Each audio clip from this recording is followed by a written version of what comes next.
Hello, I would like to talk with you today about how to use a sign language interpreter in your classroom.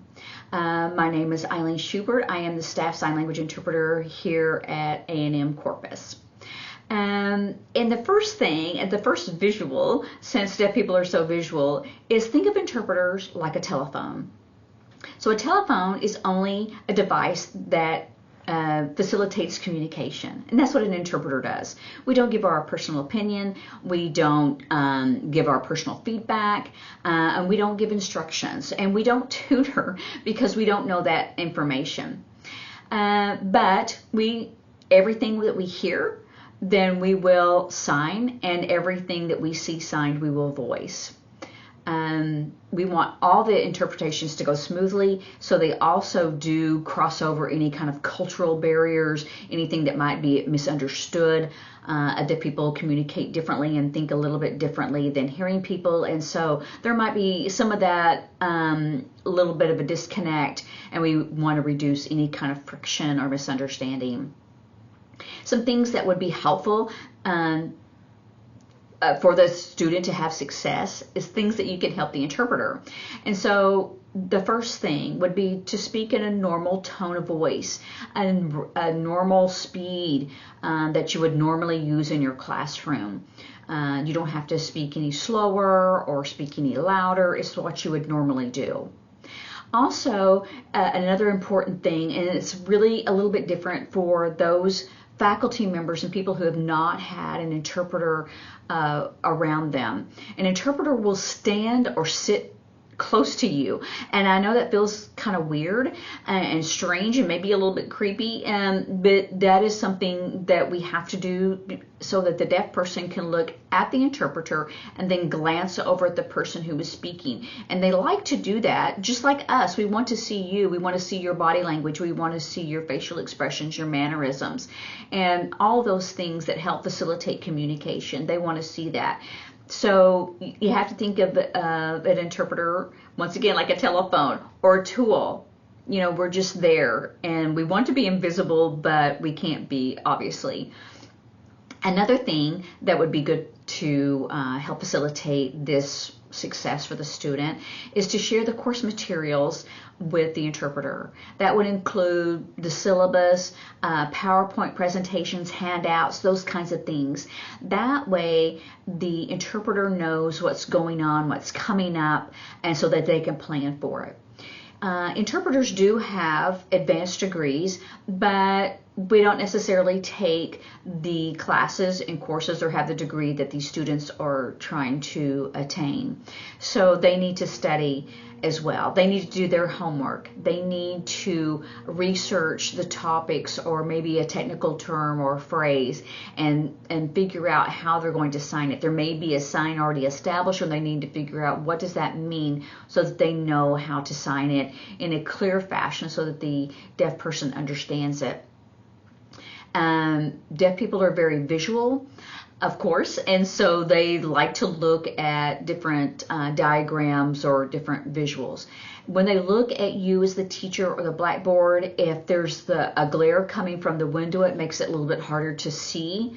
And so that might be a good idea to not stand by the window or shut the shade if it's like the sun's coming right in, if you have a window that's coming from the east or the west. Southwest or southeast, whichever way the sun comes. And that way it's going to be more helpful for that student so that glare is not there. When you have videos, if you could give all the instructions to the students, sometimes you as an instructor are just saying, watch this video, but other times you might be saying, I want you to watch for this, I want you to watch for that, and we'll discuss it later. So please give those instructions prior to turning off the lights.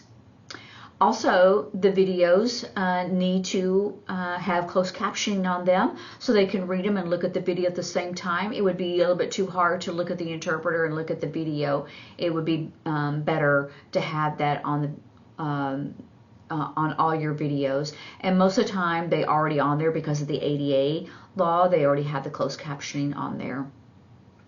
If you have any classes that are remote, online, if you might want to have a discussion blog, some kind of group discussion, those kinds of things, then it would really be helpful if you could give the disabilities office that platform link, password, username, whatever you need to give, so that the interpreter can join and then participate.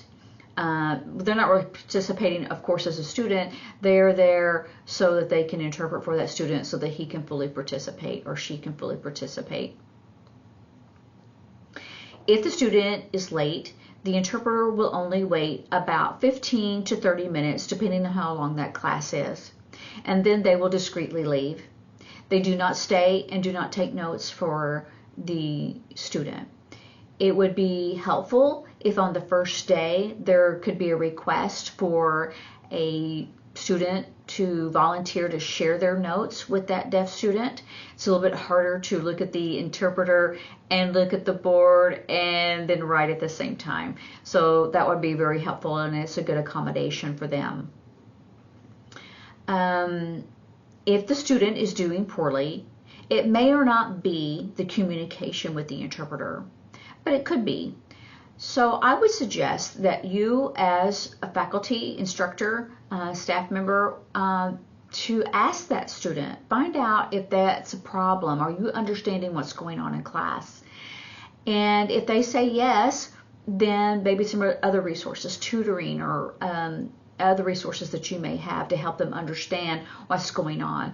If it is in fact the communication, let the disabilities office know so that we can change the interpreter, and that way we can have that student to be successful for that course. If you could include the interpreter on your email list or your discussion list, like I had suggested before, that would be great, so they know what's going on in the classroom, like we're not going to meet today, or we're going to meet at another location, that kind of thing. If you're planning a field trip or having another activity that's not in the classroom, please let the disabilities office know so that we can get an interpreter for that event, for that activity. If it's something that, if you go to this event and if you write a report on it, you will get credit for that class. And let the disabilities office know so that an interpreter can be there at whatever event or activity that you're having. And that way it's total inclusion, but also it's a guarantee for a success, or we hope it's a guarantee.